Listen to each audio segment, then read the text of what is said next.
What's up and welcome back to my channel. Now today I'm going to be giving a review for the film A Quiet Place Day 1. Now this is the third film in the A Quiet Place film series. Now this is also like a spin-off, but it's also a prequel to the previous two films. Now this is also directed by Michael Sarnowski. I think that's how you pronounce it.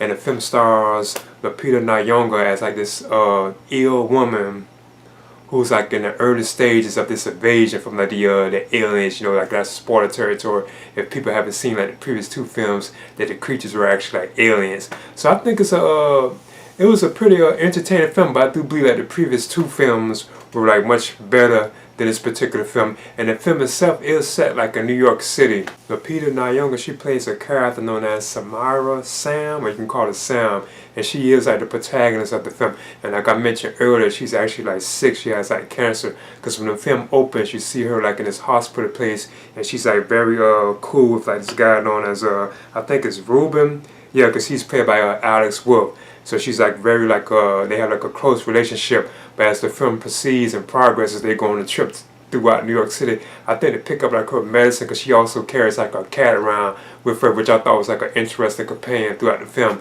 Like the cat that she carries with her, and that's when the invasion begins to happen. It just happens out of nowhere. Because as the film goes on, you can hear all of the helicopters and like planes. You can see like jets flying through the sky, so you can tell something's going on. But we don't quite know that it's actually like the aliens like invading already. But you get to see all that stuff happen. But then stuff starts exploding and everything. It's like these like fire like in the sky and so on coming down. And that's where you can tell that something's like serious going on. Then you start hearing on the radios that something that's happened and so on, but they don't really go into too much detail about it. But overall, the film does have like some tense moments in it, like tense and like scary and suspenseful moments in the film. You can definitely tell that this is really like a horror film, even though it is like a science fiction film too as well, because like the creatures themselves are actually alien. And again, like the previous two films, they're attacked by hearing sound. So you make any kind of like loud sound, boom, they just come out of nowhere and attack you. And those moments are like scary. Now the cat that Sam has, like her cat, I thought was pretty cool, known as that photo. Now the cat does get like a lot of screen time, and some of the things that it does is like very awesome and interesting. I thought that was cool, and I still believe that was a cool companion that the cat was to some Sam. Now there's also another character who shows up in the film, and he's actually like the second protagonist of the film, known as Eric, and he's played by Joseph Quinn. I think he's like an English poet or something like that. I think he's from like, I know he mentioned that his parents were like in England, I think, if I can remember correctly, but he came to like America to do something, and that's when the invasion happened. So yeah, they like are both basically like the two main characters in the film. Then you also have the Jamon Hansu, who plays Henry, because remember he was in A Quiet Place Part 2. He was actually in that one, so he's also in this particular film as well. So you get to see like his character continue to develop and so on. And he had like his screen time in spoiler territory is kind of like limited. It's like he'll pop up kind of at the beginning of the film, then he kind of shows up again kind of like later on in the film, but I don't want to spoil it, kind of towards the end of the film, but I'm not going to spoil it, But the creatures themselves, one of the things I kind of disliked about it too, now they're showing more and more of these actual aliens. And I'm hearing that they're calling them death angels now. Like the creatures, they actually have a name now. From what I'm seeing, I've been reading about, when I've been checking it, like in like social media, they're calling them like death angels, if I'm not mistaken, like the aliens. But now we're getting to see more and more of what they're doing, like what the aliens doing. It's like one of the things, but I guess they'll touch on that as the film series goes on, because I know they're already working on A Quiet Place Part 3 too as well, so we probably get to see more and more. Because when you look at the creatures, they are attacked by sound, but it still seems like their intelligence is kind of like limited, So how did they come from like another planet? They actually came to Earth. So that's one of the things I still think is kind of intriguing about the film. And there's also like you get to see more of like their way of life. Basically, you can see them like eating and stuff. I don't want to spoil it too much.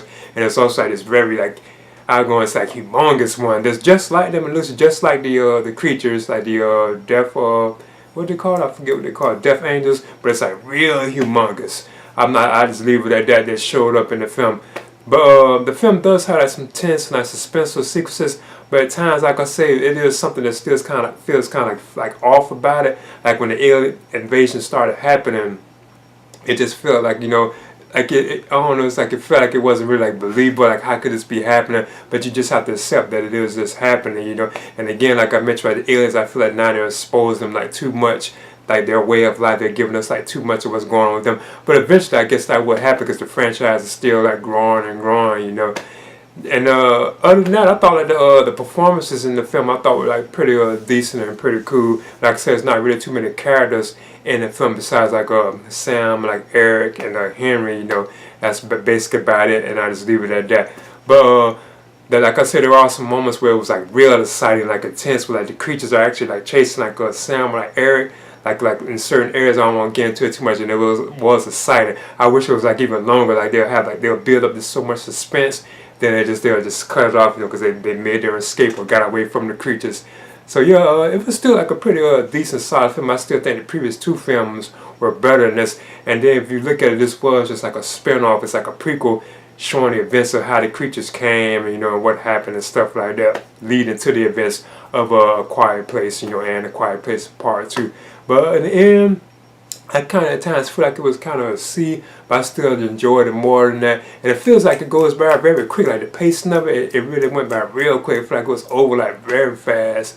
But I'm gonna give this just a straight up B-. And I would definitely recommend it for fans of the A Quiet Place like film series, which I think is awesome that the series is growing. I already hit it. This one is like a box office success too, so I think that's pretty cool. And we already know that A Quiet Place Part 3 is on the way too as well. But yeah, I'm giving this a B-, and I would definitely recommend it. Like I said, please leave a comment and subscribe too as well.